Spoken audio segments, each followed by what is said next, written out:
그러면 이제 연료 탱크를 아까 최소 용량은 우리가 생각을 했어요. 뭐 한 2000제곱미터 정도 나왔죠.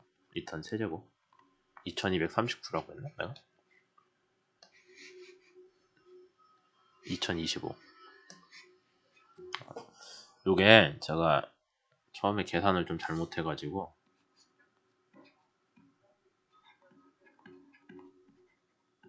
뭐 이렇게 해야 됩니다.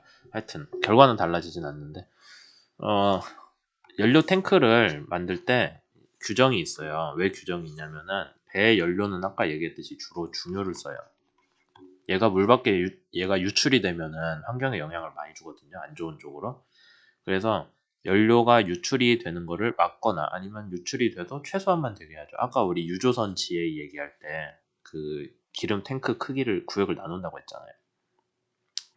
그래서 환경 관련해서 기름으로 인한 오염을 최소화하자라고 해서 두 가지의 조건을 겁니다. 하나는 탱크 크기. 탱크 크기, 연료 탱크에 대한 거예요, 제가. 그러니까 기름을 화물로 옮기는 유조선들에도 적용이 되는데 그게 말고도 기름 자체가 연료 탱크에 있을 때 모든 배에 대해서 적용이 되는 규정이 있어요. 탱크 크기를 일정 이상 키우면 안 된다. 왜냐면 그 탱크 하나가 구멍이 났을 때 다 기름이 빠질 수 있으니까. 그 다음에 이중벽이라고 써야겠다. 선체 벽이 있으면은 바깥이 벽이에요. 선체 벽이 있으면은 걔랑 연료 탱크랑 간격을 띄워서 벽을 세워줘야 된다라는 거예요. 그래야 바깥쪽 한 군데가 터지더라도 연료 탱크 자체가 터지진 않잖아요. 그러니까 연료가 유출은 안 되는 거죠. 그 두 가지의 내용이 있는데 그걸 규정한 데가 마폴이라는 그 협약이 있고 마폴 협약서에서 부속서 1번인데 우리가 오늘 얘기할 거는 그 뒤에 뭐 2, 3, 4, 5, 6까지 있거든요.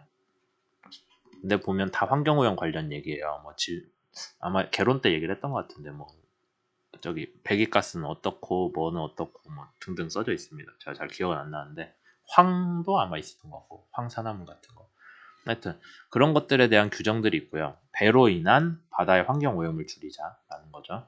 그래서 거기에서 이제 1번에서 규정 13번 A가 뭐냐면은 연료유의 총량, 그러니까 디젤이든 뭐 헤비 퓨얼 오일이든 상관없이 600세제곱미터 이상의 모든 선박에 대해서 우리 아까 2035였으니까 해당되는 거죠. 개별 탱크의 용량은 2500세제곱미터 미만. 그러니까 정말 큰 배고 막 연료 탱크 양이 5000이 넘어가면은 연료 탱크를 두 개로 쪼개야 돼요. 근데 다행히 우리 배는 연료 탱크 하나면 되겠죠. 지금 상황에서는. 네. 필요한 연료 탱크 양이 2035잖아요. 2500보단 작으니까. 그래서 연료 탱크 크기는 이제 하나로 해도 되는데 두 개로 안 쪼개도 되는데 이 규정들이 있어요. 이중 선저 높이라는 거는 아까 얘기했듯이 배 바깥판에서 연료 탱크까지 바닥의 거리입니다. 바닥의 거리가 배 폭의 20분의 1 아니면 2.0m 중 작은 값. 최소는 0.76m. 그러니까 0.76m에서 2.0m까지 사이에서 혹시라도 20분의 B가 나온다면 그 값을 써라 라는 거죠.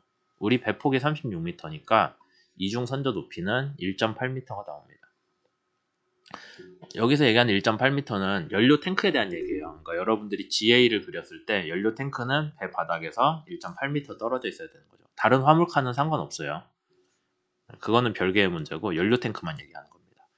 그 다음에 폭까지의 간격도 비슷한 식인데 원래 두 가지거든요. 전체 연료의 용량이 5000보다 작고 600보다 크다면 우리 배죠. 아니면 아예 5000보다 크다면 뭐 규정이 따로 있는데 우린 이걸 따라갈 거고 거기에 대해서 C가 아까 2035였으니까 걔 그대로 집어넣으면은 뭐 얼마 얘도 이거 잘못 썼네. 2035 어쨌든 넣으면은 규정이 그냥 1m가 나오거든요. 그래서 배폭은 연료 탱크에서 배 벽면까지의 폭은 1m를 잡아줘야 됩니다. 그러니까 여러분들이 일반 설계를 했을 때 일반 배치를 했을 때 그런 연료 탱크의 위치가 나오는 거죠. 크기는 이미 앞에서 정했고 거기에 대해서 위치가 벽에서 각각 얼마만큼 떨어져야 된다라고 결론이 나옵니다. 그 다음 나오는 거는 선수 격벽인데 그림을 좀 막 그리긴 했는데 우리 그 K 수프라막스가 앞이 벌브가 없이 그냥 뚝 떨어지는 배잖아요. 그래서 K 수프라막스 단면입니다. 그러면 적당한 위치에 선수 격벽이 나오고 그 앞쪽은 일반적으로 물로 채울 수 있게 FPT를 넣는다라고 앞에서 얘기했어요. 다만 앞쪽 전체가 FPT로 사용되는 거는 절대 아니고요. 일부는 FPT로 쓰고 일부는 뭐 배 앵커라고 해서 배 고정하는 그 닷이 있거든요. 근데 걔를 이렇게 앵커가 그 배 마크 있잖아요. 이런 식으로 뭐 이런 식으로 생겼어요. 그러면 얘를 연결하는 사슬이 있죠. 체인이. 얘도 앵커 올려놓는 그 체인도 어디다 감아놔야 되잖아요. 뭐 그런 거 하는 공간도 있어요. 선수에. 뭐 다른 공간도 쓸 수 있고. 그런 것들 선수 공간이 다 있는데 뭐 그런 거는 이제 나중에 상세하게 할 때 생각을 해보고 우선 FPT만 얘기를 하자고요. FPT는 대개 선수 아래쪽에 위치를 하고요.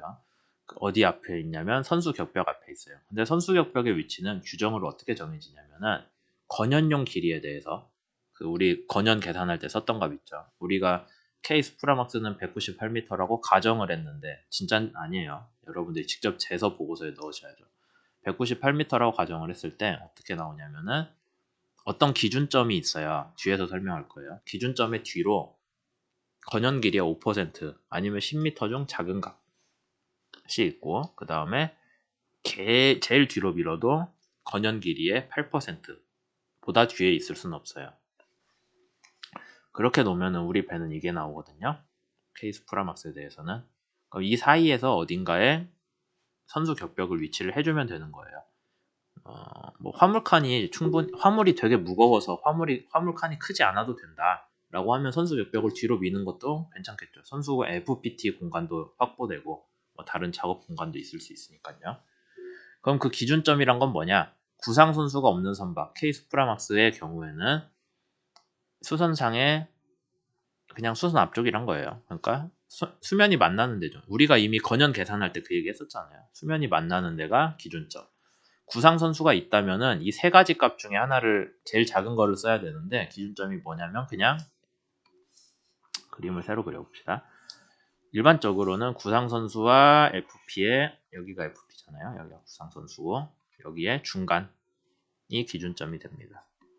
그러니까 여기에서 0.05L이나 0.08L 5%, 8% 사이에 선수 격벽이 위치를 해야 된다는 거죠.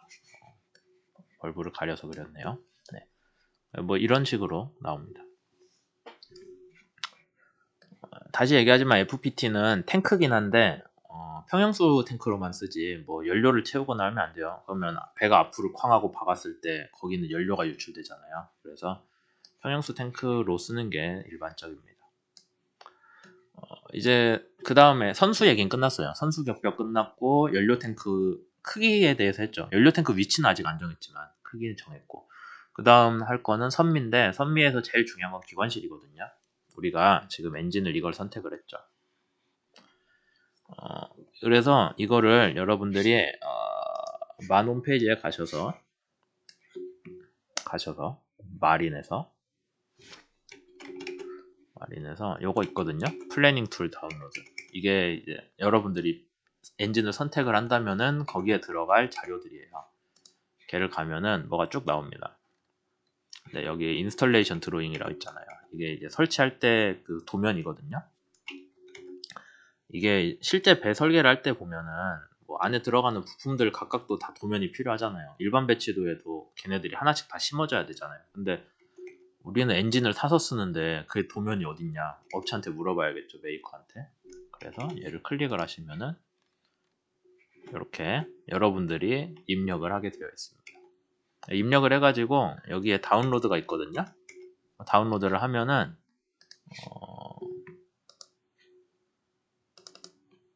파일이 여러 개가 나와요. 네, 뭐 이렇게 여러 가지 나옵니다. 그래서 CAD 파일이랑 PDF 문서랑 같이 나오거든요. 그러면은 그걸 보면은 여러분들이 이 엔진의 전체적인 크기는 어떻게 생겼고 그 다음에 이 엔진의 엔진 실의 배치는 어떻게 되어야 되고 하는 게 나오는 거죠. 딱 보여드릴 만한 게 예, 뭐 엔진 생긴 건 이렇다 하고 도면도 나오고요. 그것보다 좀 더 중요한 게 엔진실의 배치죠. 엔진만 갖고 사는 게 아니라 엔진이 전체적으로 어떻게 배치되는지에 대한 그림이 여기 있다. 엔진실이 이것보다 커야 된다는 뜻이에요. 최대한 빡빡하게 배치를 했을 때 뭐 이런 식으로 나옵니다. 잘 보일지 모르겠지만 여러분들이 직접 파일 구해서 보시면 충분히 할 수 있을 거예요. 그랬을 때 여기 뒷면에 벽 있죠. 이게 선수 쪽 벽이에요. 얘가 선미 쪽이고 왼쪽이. 왜냐면 보면은 이게 프로펠러 축이거든요. 프로펠러 축이 뒤로 나오잖아요. 프로펠러 축이 있고 여기가 선미 격벽이 됩니다. 잘 보일지 모르는데 여기 K라고 써져 있거든요. K라는 값이 시작하는 데가 선미 격벽이에요. L은 엔진 자체 길이고 뒤에 M은 작업을 하기 위해 필요한 최소 공간이에요. 그래서 이 값들이 그럼 M은 엔진에서 정해주겠죠. 이 엔진 사람이 들어가서 뭐 고치려면 최소한 이거 필요하다. 그 다음에 L은 엔진 사이즈니까 최소한 필요하고 K가 얼마인지가 궁금할 거예요. 엔진 축에 관련해서 우선 그런 게 있다라는 거 알아두시고 그 다음에 오른쪽에 있는 그림은 엔진을 옆에서 본 게 아니라 뒤에서 본 거예요. 뒤에서 봤을 때 이런 정도의 치수가 더 필요하다. F랑 G랑 뭐 그런 게 보이네요. 네. N은 엔진 밑바닥의 최소 폭이거든요. 그러니까 여러분들이 배 뒤쪽을 너무 날씬하게 치면 엔진이 못 들어가요. 그런 것들 여러분들이 배치도 볼 수 있고 그래서 그럼 이 각각 치수는 어디서 찾냐? 여기 파일에서 표가 있는데 네, 여기 있네요. 표가 있어서 각각 뭐 A, B, C, D가 잘 안 보이네. 여기 A, B, C, D 써져 있잖아요. 그게 각각 실린더 6개짜리 엔진에 대해서 이 정도 값이다 라고 써져 있어요. 뭐 실린더 수랑 상관없는 거는 다 고정값이겠죠. 그래서 아까 우리가 엔진실 높이는 얼마가 돼야 되나요? 그럼 H3를 볼게요. 값이 정해져 있으면 좋겠는데 H3는 8850이죠. 그러니까 엔진실 높이가 8m는 돼야 돼. 8.8m는 돼야 된다. 근데 그 엔진실 높이가 어디서 나오는 거냐면은 프로펠러 축부터입니다. 그러니까 프로펠러 축부터 엔진실 높이 천장까지가 뭐 8.8m는 돼야 된다. 뭐 그런 것들 여러분들이 볼 수가 있죠. 그래서 그 치수들을 쭉 찾아서 썼는데 뭐 이렇게 나와 있고요. 그 다음에 우리가 원래 케이스 프라막스 추진기 반지름이 3m였거든요. 그러니까 어떤 식으로 식이 나오냐면은 여기 중앙에서 반지름이 3m니까 프로펠러 아래쪽으로 프로펠러 돌 때 끝이 배 아래보다는 안 내려가요. 킬보다는 조금 위에 있긴 한데 뭐 큰 차이 없다고 했을 때 3m. 그 다음에 아까 축에서 여기 높이까지 얼마라고 했어요? 8.85m. 그러니까 여러분들 기관실의 천장이 어디에 붙어 있는지가 나오는 거죠. 아마 뭐 흘수선보다 좀 위에 있거나 그럴 거예요. 그런 식으로 배치가 대충 나오고요. 그 다음에 엔진 길이는 거기 보면은 6.9m라고 나오거든요. 걔 됐고 뒤에 사람 들어가서 작업할 공간 0.8m 필요하대요. 이제 문제가 K인데 이 K는 어떻게 구하냐면은 여러 선미 격벽을 우선 정해야 돼요. 선미 격벽은 교과서 보면은 뭐 어떤 식으로 계산한다고 돼 있거든요. 7.8m가 나와요. 주어진 식으로. 근데 어디부터 7.8m면은 AP부터. AP가 어디예요? 러더 축이잖아요. 방향타. 축에서 축 위치에서 7.8m 앞에까지가 선미 격벽인데 여기에 제가 프로펠러 축을 그려놨잖아요. 왜 축을 그려놨냐면 배를 이제 수리를 할 때 프로펠러 축을 어디로 빼냐면 안쪽으로 빼요. 뒤로 못 빼잖아요. 방향타가 있으니까. 방향타까지 뜯어낸다면 모를까. 그래서 추진기 축을 안쪽으로 빼야 되니까 이 추진기 축의 길이가 엔진이랑 간섭 없이 그대로 빠질 수가 있어야겠죠. 그래서 이 축 길이보다 여기 K가 길어야 돼요. 그래야 축을 끄집어내서 똥하고 뺍니다. 그래서 축이 한 부분으로 된 게 아니라 두세 파트로 되어 있거든요. 그래서 그림이 좀 잘 이해가 될지 모르겠는데 여기에 축 한 덩어리 우리가 제가 그림을 좀 잘못 그렸네요. 축 두 덩어리가 되어 있으면은 우선 얘를 빼고요. 분해해서 녹색 파트를 빼고 파란색 파트를 뒤로 옮겨요. 그래서 빼내요. 지금 그림은 파란색이 녹색보다 긴데 실제로는 녹색이 더 길어야겠죠. 그래서 이런 식으로 했을 때 그러면 축 길이가 대충 얼마냐 아직 모르잖아요. 여러분들이 잘 설계를 안 했으니 한 7m라고 칩시다. 그러면 축 길이가 7m면은 여기 K가 걔보다 길어야 된다는 거잖아요. 축을 끄집어내서 뺄 수 있게끔. 그러니까 얘도 못해도 7m는 돼야 된다라는 거죠. 그런 식으로 닿으면은 AP에서 기관실 앞에까지 거리가 22.56이 나옵니다. 22.56m. 그러니까 AP에서 여기까지가 22.56m니까 그 앞에 뭐 연료 탱크도 있어야 되고 뭐 청수 탱크도 있어야 되고 그 다음 화물칸이 들어가겠죠. 그 다음에 선수격벽 있고 앞에 FPT 있고 배 배치가 이런 식으로 나오는 거예요. 잠깐만. 그러면 나는 잘을 누른 적이 없는데 그림이 좀 오해되기 쉽게 되어 있으니까 실제 배 디멘전을 그대로 따라서 가봅시다. 이렇게 해야겠죠. 그러면 연료 탱크, 그 다음에 뭐 청수 탱크, 뭐 다른 탱크 하고 선수격벽이 여기 있고 FPT가 여기 있고 가운데는 화물칸들로 구성이 되는 거죠. 네. 그림이 좀 막 그리긴 했는데 아마 여러분들이 이해하기에는 어려움이 없을 거예요. 네. 이제 여기까지 얘기를 했고요. 제일 마지막 짧으니까 그냥 쭉 하고 앞에 이후로 뭐 해야 될지만 설명하고 끝낼게요. 그래서 제일 앞에 선수 했고 선미 기관실 했고 사이에 화물칸을 해야겠죠. 화물칸은 최소한 몇 개로 나눠야 된다라는 게 한국 성급에서 규정이 190m 이하인 배에 대해서는 정해져 있어요. 벽의 수예요. 화물칸의 수가 아니라 선수격벽, 선미격벽 포함이죠. 그러니까 화물칸 개수는 뭐 그보다 적을 수도 있는데 어쨌든 그렇게 했을 때 근데 우리 배는 190m보다 길 수가 있잖아요. 그러면 경우에 따라 결정을 하고 돼 있어요. 그냥 뭐 8개로 생각하시면 적절한데 우리가 경화 중량 계산할 때는 6개로 했어요. 그 아마 엑셀 열어보시면 격벽 개수 곱하기 6으로 돼 있을 거예요. 뭐 그거 이제 나중에 적당히 정하시고 그 벌크 운반선의 중앙 단면은 되게 뭐 이런 식으로 생겼습니다. 그러면은 바깥쪽은 선체 외판이죠. 그 다음에 빨간색은 갑판이고 그리고 어떻게 나눠져 있냐면은 이제 벌크 운반선은 안쪽이 이렇게 담는 화물칸이거든요. 근데 화물을 어떻게 담냐면 위에서 쏟아 부어서 담아요. 그래서 위가 이제 열릴 수 있게 되어 있습니다. 이렇게 열려요. 나머지는 다 뭐냐면은 물을 채워도 돼요. 말 그대로 평형수를 채워도 되는데 일단 평형수 탱크를 하나로 다 터서 만들면은 배가 좌우로 왔다 갔다 하면 평형수도 안에서 출렁출렁 할 거잖아요. 그래서 그걸 좀 막으려고 어느 정도는 칸을 쪼개놔요. 그렇게 해서 칸을 쪼개놓고 이제 여기를 평형수 탱크로 씁니다. 대충 이런 식으로 배치된다는 것만 알고 계세요. 왜냐면은 이걸 상세하게 계산을 하려면은 우선 구조 규정도 확인을 해야 되고 그 다음에 참조우선도 나와야겠죠. 왜냐면은 아직 화물 종류를 모르거든요. 저도 철광석 같은 걸 옮긴다고 하면 철광석은 무거워요. 무거우니까 화물칸이 작고 그 대신에 이 평형수 탱크들이 좀 더 자리를 많이 차지할 거고 그 다음에 철광석은 무겁기 때문에 배 화물칸 전체에다가 안 싣거든요. 몇 칸씩 건너뛰어요. 화물칸이 이렇게 있으면은 여기에 싣고 여기에 싣고 뭐 이런 식으로 실어요. 그래서 실는 방식도 다르고 뭐 그냥 곡물 뭐 옥수수나 밀가루 옮기는 배랑 달라요.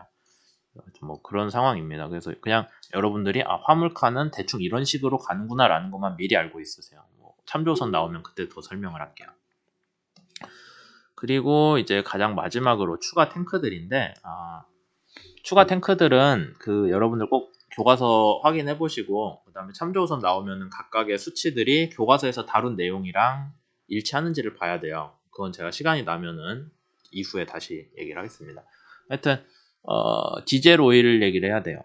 아까 앞에서 배의 연료는 HFO였는데 특수한 경우에 DFO를 쓴다고 했죠. 언제냐면은 입항 출항할 때 자동차로 하자면 주차할 때 그 다음에 저기 발전기에 대해서는 DFO를 계속 쓴댔어요. 근데 DFO의 용량은 얼마 정도로 산정이 되냐?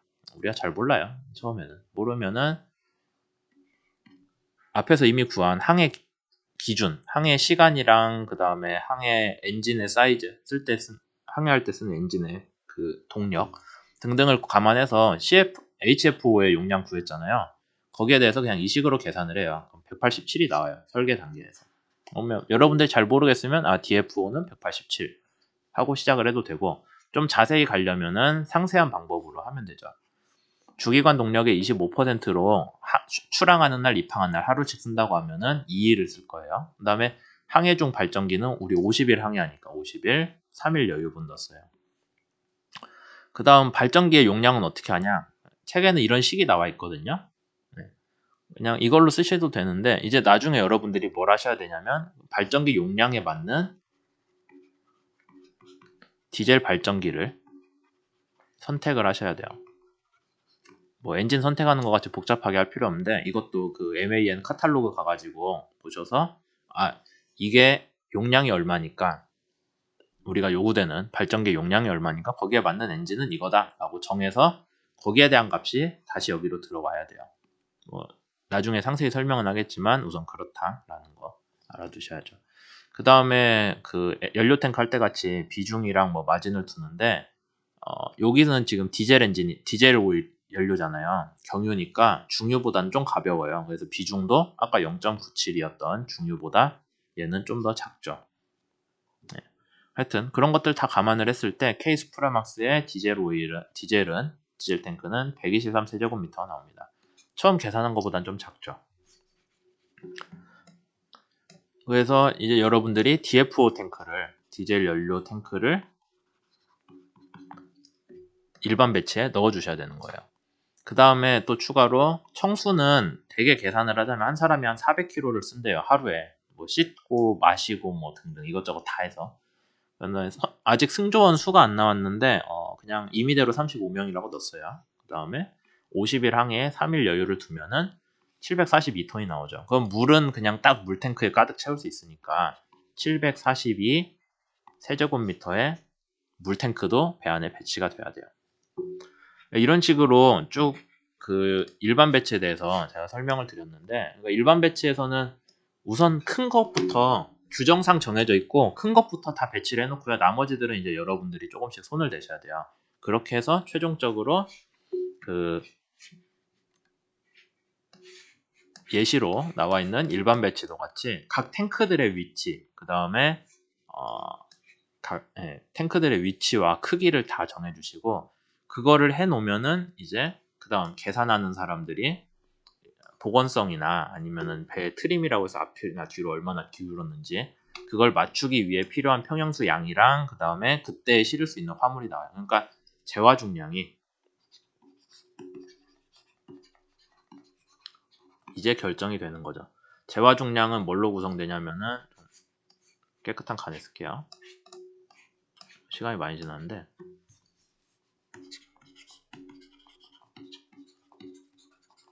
재화 중량은 연료 이미 넣었죠. 그 다음에 뭐 물, 그러니까 배 자체에서 못 내리는 거 말고 내릴 수 있는 건 다 들어가요.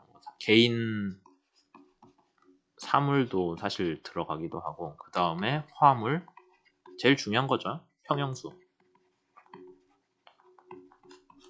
그래서 여러분들이 앞에 이거는 이미 계산이 어느 정도 돼요. 책 보고 하셔도 되고, 그걸 다 한 다음에 화물하고 평형수를 실을 수 있는 양이 계산이 되거든요. 우리 63,000톤이잖아요. 근데 연료랑 물이 이미 한 3,000톤 썼단 말이에요. 그럼 3,000톤 날라가면 6만 톤 정도밖에 못 써요.